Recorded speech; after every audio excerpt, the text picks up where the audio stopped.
Hello, everyone, and thank you so much for joining me for today's session. As you can see from the title, it is on giving your HR programs a makeover, which is an intriguing topic, especially as we get to the end of the year and we need to start thinking about what is the next year going to look like. So I wanted to start out with a story which actually gave me the idea for the theme of this presentation, and it's about makeovers.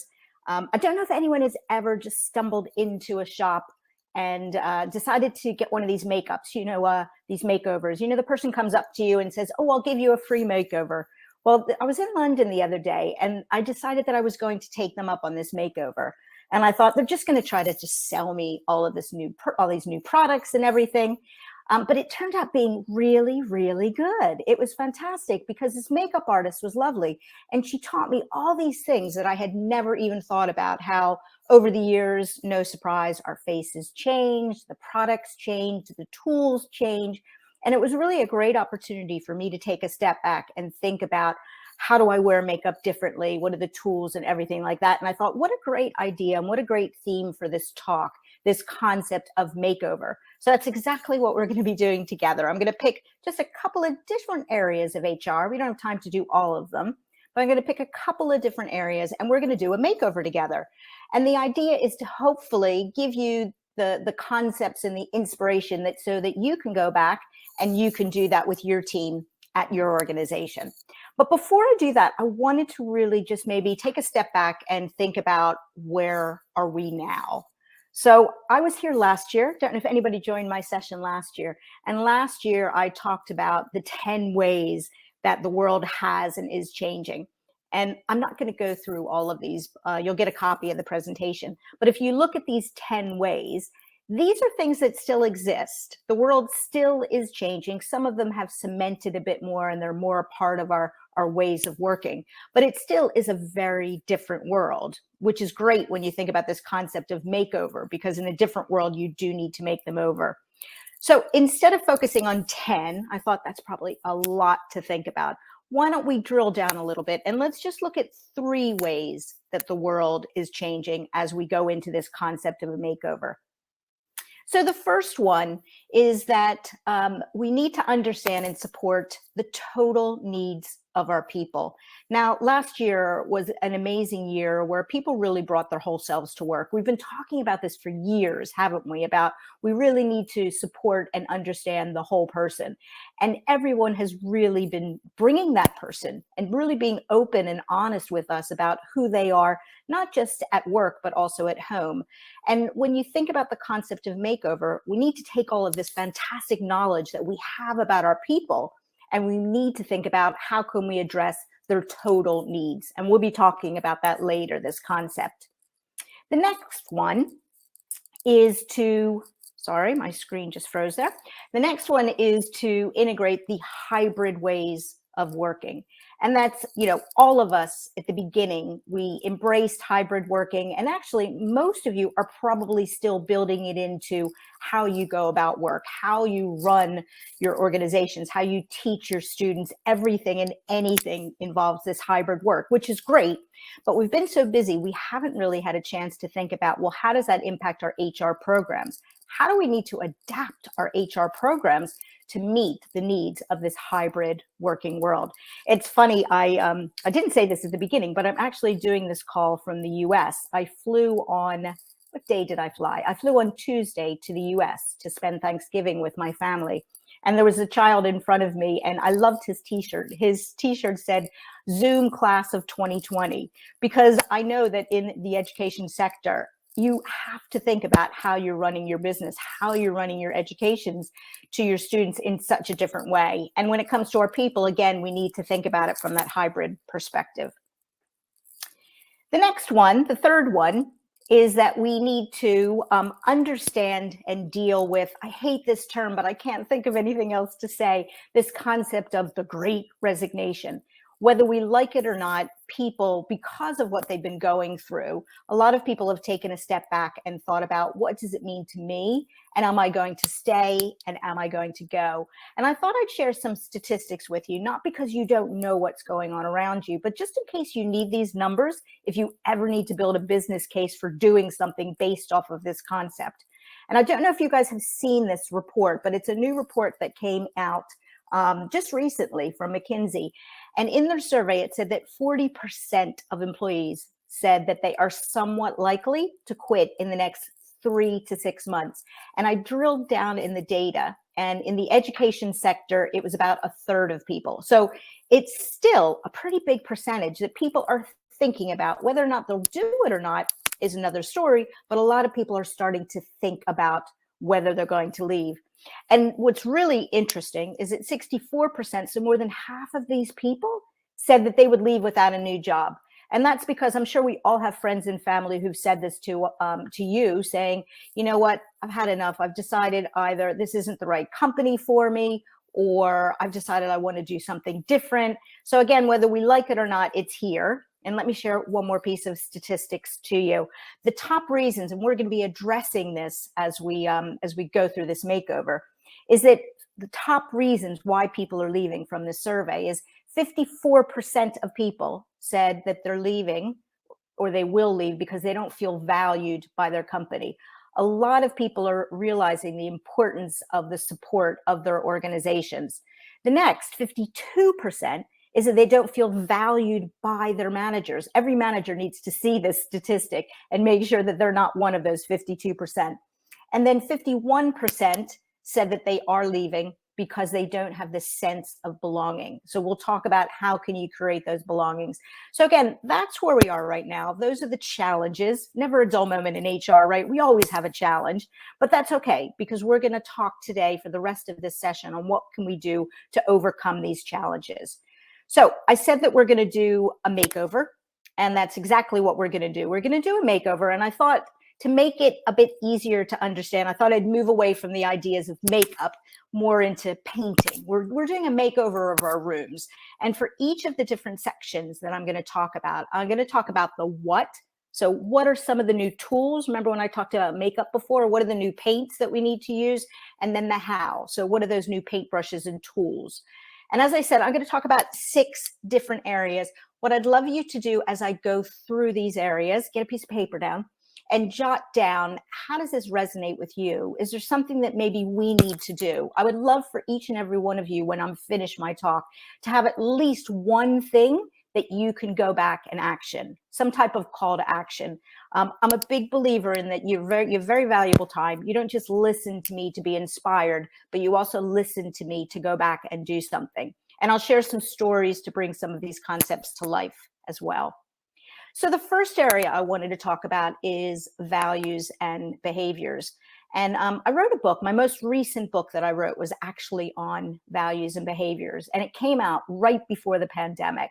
And I wish I had waited, because we learned so much about the importance of our values and behaviors during the pandemic.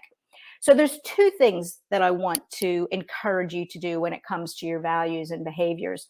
The first one is to make sure that you have the right ones. Now, if you keep in mind what your values and behaviors are, they're what help your employees know what's expected of them. What are the behaviors? What are the actions? And I'd be very surprised over the last 18 months if things haven't changed. So what I would encourage everyone to do, not necessarily change your values, but there might be some behaviors, especially in this hybrid world that we're working in. You might need to change some of your behaviors to be able to work in this new type of environment that we're all in. So again, take a step back, look at your values and behaviors, and see if they still will get you to where you need them to be.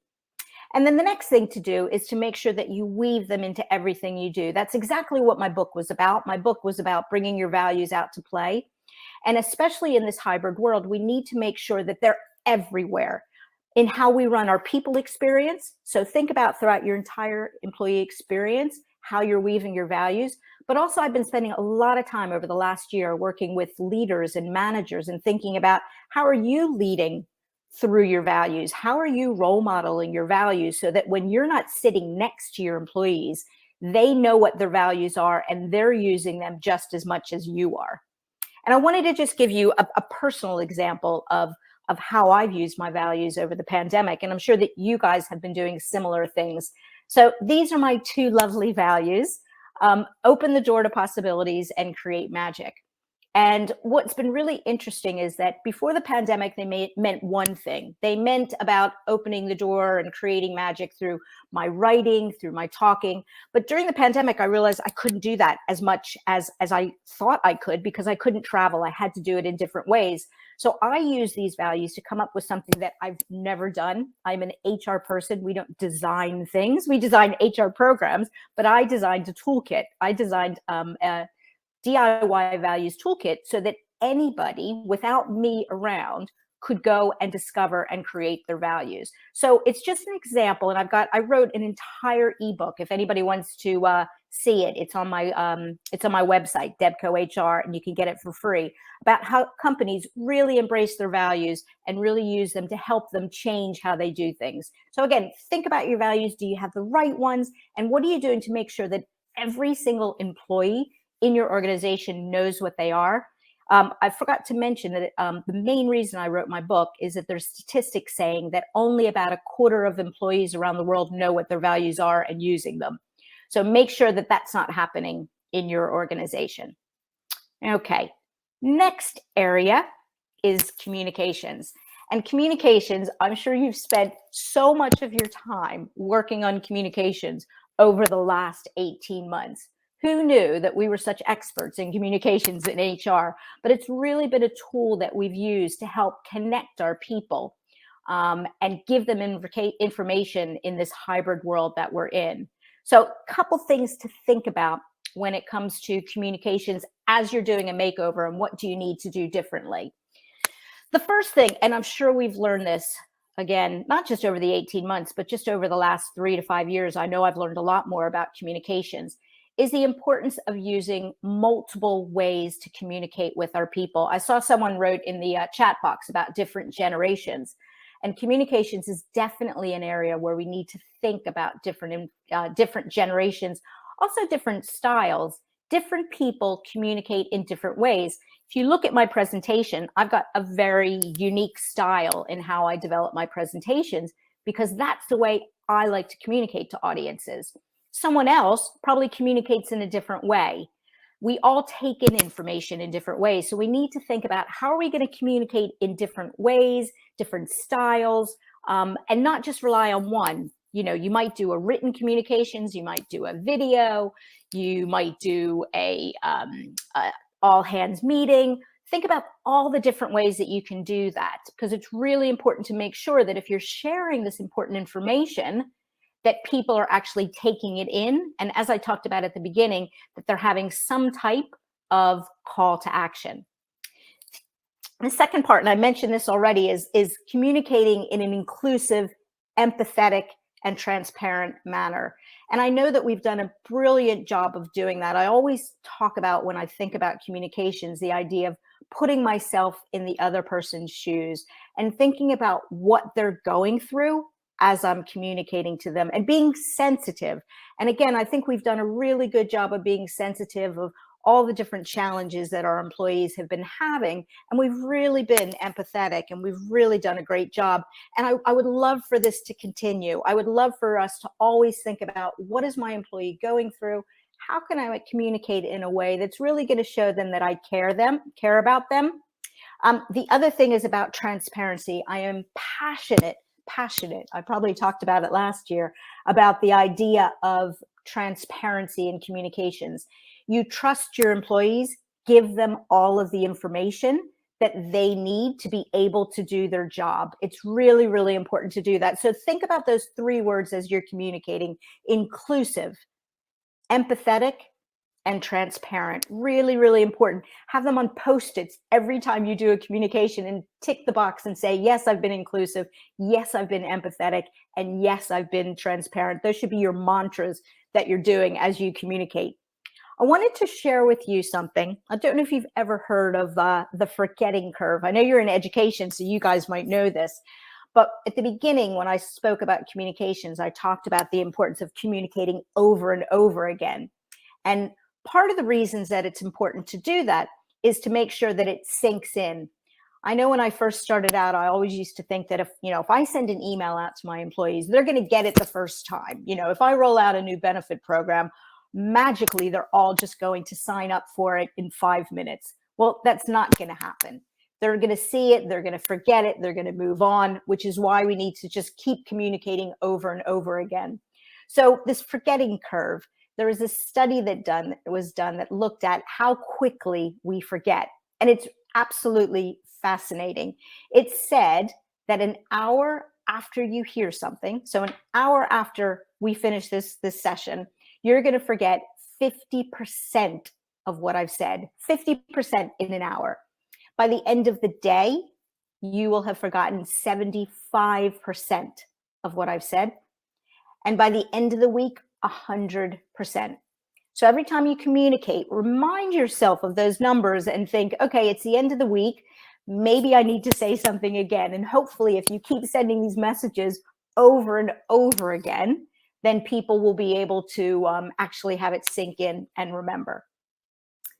The last thing I wanted to talk about communications is just to share a couple of examples with you. And the first example on the left is an organization that I interviewed on what they were doing to really communicate in an engaging way, in an inclusive way. And what they did is they created, and you might have done this yourself, they created a communications portal. So that one-stop shop where everybody goes for information. I think one of the challenges that we do in our business is that we sometimes make it hard for our employees to find communications. So whatever we can do, whether you have a portal or anything else to bring it together, what I love about this example, it's a community housing organization, so not some big fancy corporate organization, it's a charity. And they have a platform that they call Janet. And the reason they call it Janet was very interesting. You might know this, I'm not British. It's in Plymouth. And in Plymouth, people are called Janners. Never knew that. So they named their platform Janet. And it's been absolutely brilliant. Everybody, it's that place that everybody goes to get information. And they just keep changing up the communications and making sure that people get it. The other example, and this goes back to the whole idea of really being empathetic, is more and more organizations are really having their leadership teams step up. And this is Dunelm, which I'm sure we've all been to Dunelm. And they started having a place where their CEO, Nick, would do Q&As. And it was very visible and it was very human. And he answered all the questions that people wanted to hear. Sometimes it was written, sometimes it was videos. But I think it's a great example in communications is really bringing other people in, your leadership team, to help show your people that you care just by having that person do that. So again, think about your communications. Think about you've got this new world. What are you going to do to make sure that people have the information that you need or that they need and that you need them to use and support them? Again, inclusive and transparent over and over again. Okay. Next area. It is really hard to pick the areas when you only have so much time. But the next one I wanted to pick was management practice. And this is something I've been passionate about, changing the ways that we in HR do our management practices. And the first thing is, and I'm going to say this over again, sorry, is to make sure that we have the right management practices. Again, as the world has changed, make sure that we've adapted them to this hybrid workplace. We all know that people are not going to be in your offices 5 days a week. What have you done in your management practices, in your approaches, and everything you do to make sure that you've adapted them? Again, I know we've been really busy and we haven't had a chance to do it, but it'd be really interesting to do a health check and to list out all of your different management practices and think about, will they work in this new world with the diverse workforce, with the hybrid working? Will it continue to work, or do we need to take a step back and one by one, I know we're busy, you can't change them all at once, but can you take a step back and take one off at a time and at least make little changes in your management practices? Now, last year, I remember sharing with you the one on the left, which is Honest Burger's contract. So what they did is they took a step back and they looked at their employee contract and they thought, does this really meet the needs of a modern workforce?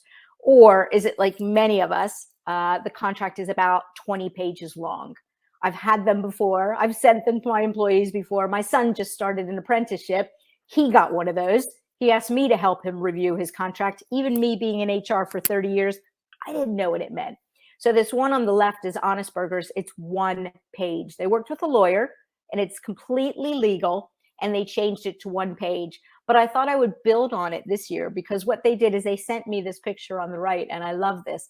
They decided the next thing they wanted to tackle was their employee handbook. And they said to me, they said, we made it so short that you can wear it on your sleeves. And I said to them, what do you mean you can wear it on on your sleeves? So they sent me this picture and I love it. Their employee handbook has 10 bullets, just 10. And if you look at the person's sleeve, 5 bullets on one sleeve and 5 bullets on the other sleeve. And every new employee gets a copy of one of these sweatshirts. So I'm not saying you can condense it that small, but again, this is just a perfect example of taking a step back and looking at contracts and handbooks and making them more human. All these things that we've talked about, empathetic, inclusive. What can you do to make your management practices work that way? And I would love for you guys to share with me copies. Challenge yourself. Give yourself a challenge the next time I do a presentation on this topic that yours is going to be out there. It's going to be that good that I'm going to share it around the world when I share brilliant examples of this. So again, think about what you can do for management practices. The next one I wanted to talk about is recognition, which I'm actually in the middle of writing a book on recognition. I'm very excited. It's a topic I'm absolutely passionate about. And the book is coming out next year. So I'm going to share a couple of things. You're the first to hear some of these things from the book. First, I wanted to start with numbers because I think it's really important just to look at the difference that it can make.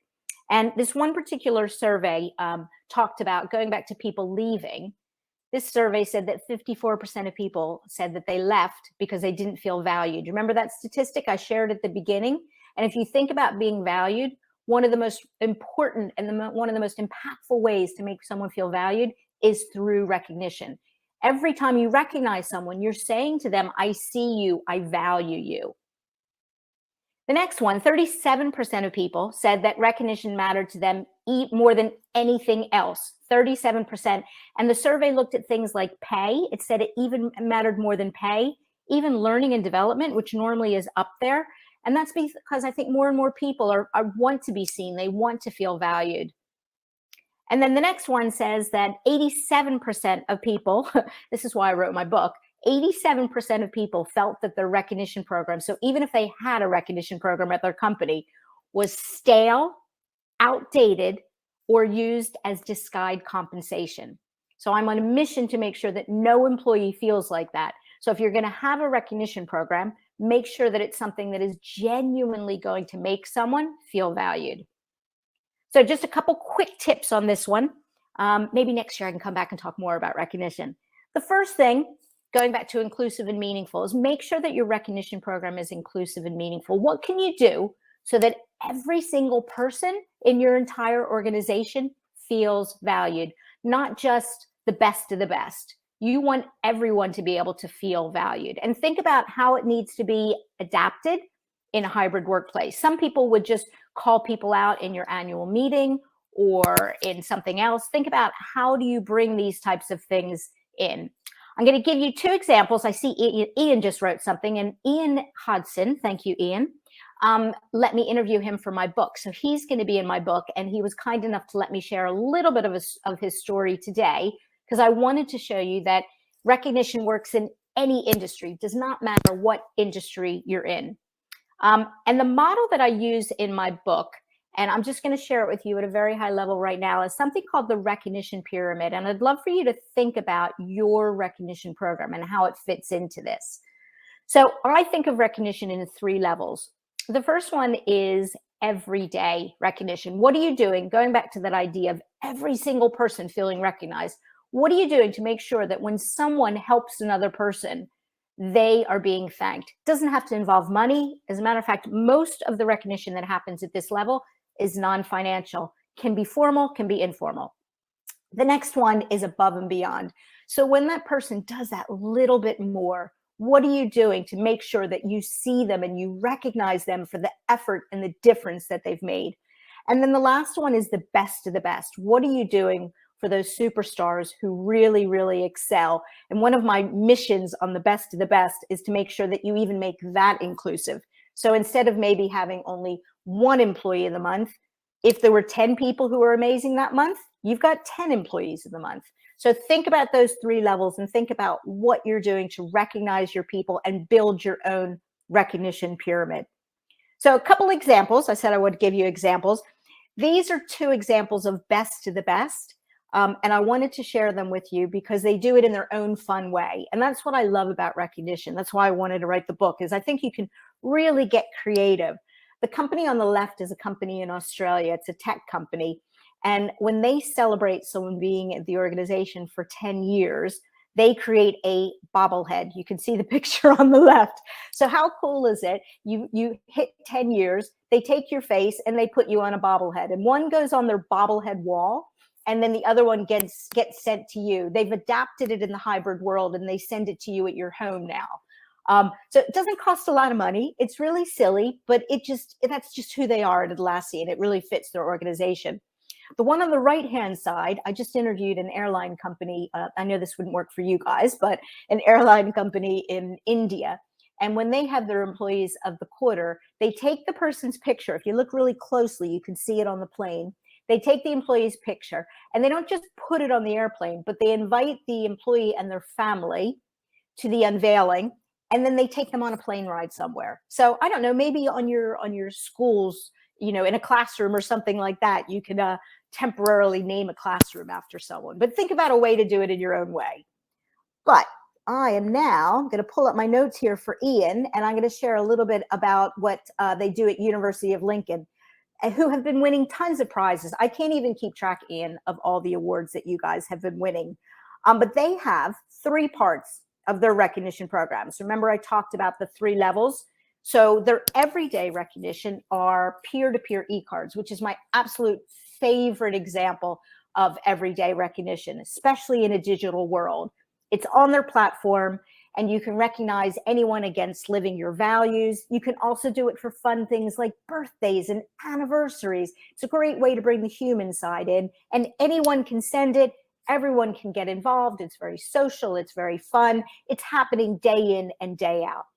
Then the other thing that they do are, if you go to the next level with the best of the best, or not best of the best, the above and beyond, then they have peer-to-peer nominated awards. So it's a sort of a combination of the above and beyond and the best of the best.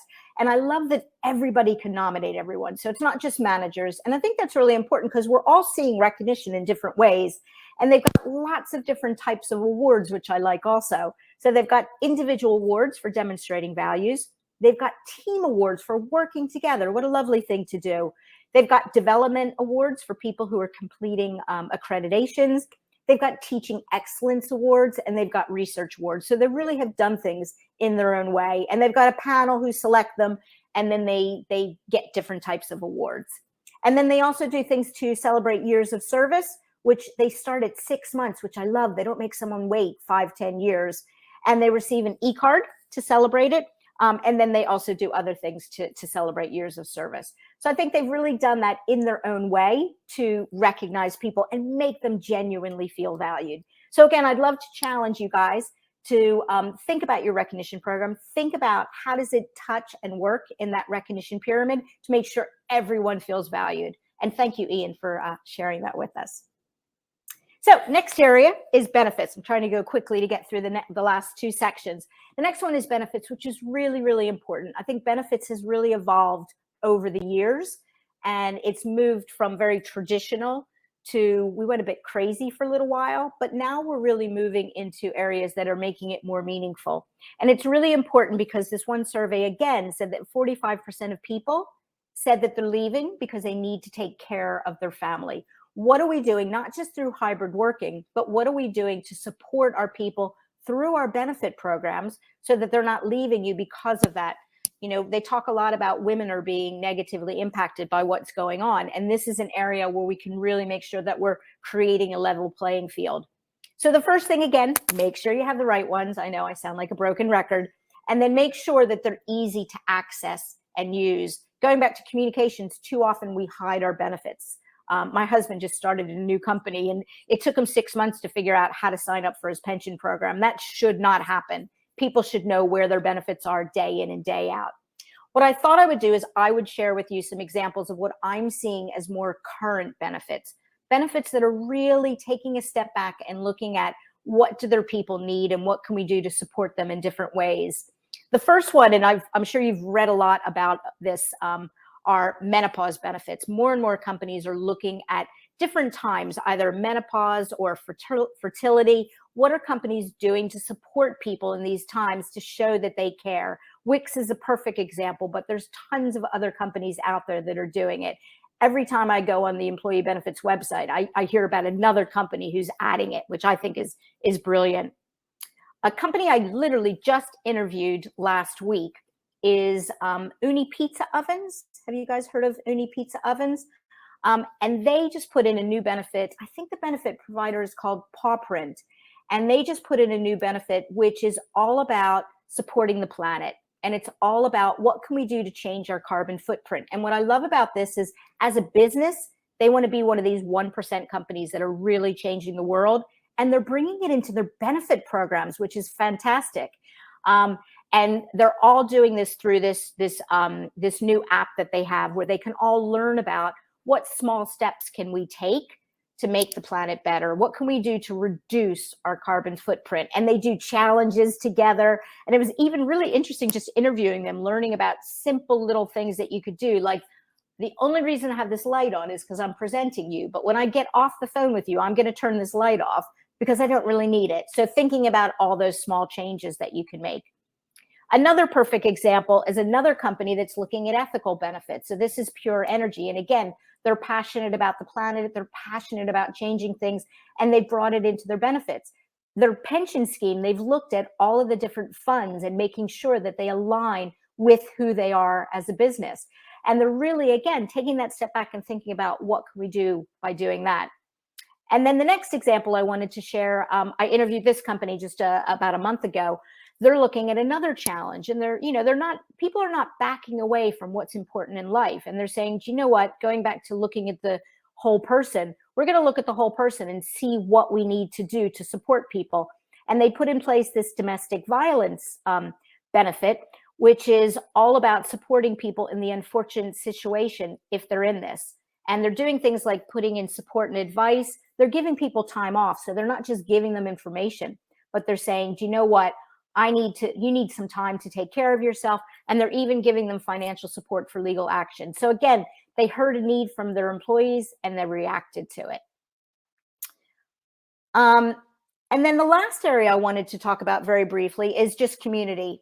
And if you think about what we've done over the last 18 months, we've done so many amazing things to build this community. And again, as we're doing these makeovers, what can you do to keep the community going? I did a study that looked about this concept of connecting people and how important it was. And it was saying that this sense of community and connection is important to your mental well-being as getting enough sleep. Physical well-being is getting exercise and eating your fruit and vegetables. So what are you doing to constantly keep the community going? And my husband just shared this example with me the other day. I don't know if anyone uses Slack, but in Slack, you can do something which is called donut time, which is when different people randomly get connected with each other, people you don't even know, and you do a 30-minute call where you just talk and get to know each other. And all of a sudden, you're building a stronger community and getting to know people in lots of different ways. So again, what can you do to make over that? So I have very quickly gone through 6 different areas. And again, what I wanted to do was to really just help you think about, as you go into the new year, what's the 1, 2, 3 things that you can do different to give your programs a makeover, either by changing the programs, changing the tools. What can you do in those areas? So I haven't done a good job of leaving much time. I've got 6 minutes left. Is there any, I'm looking in the chat. Does anybody, I see a question in the question and answer. Let me go into this. Let's see. Does anybody have a question here? I don't know if that's a question, Ian. We all want to embrace the benefits of home working, but any good examples of how to keep individuals connected to the workplace culture, even when not physically there? I think that's a great question, Ian, and that sort of goes to that idea of community. What are you doing? During the beginning of the pandemic, I started creating, like collecting all these examples of what people are doing.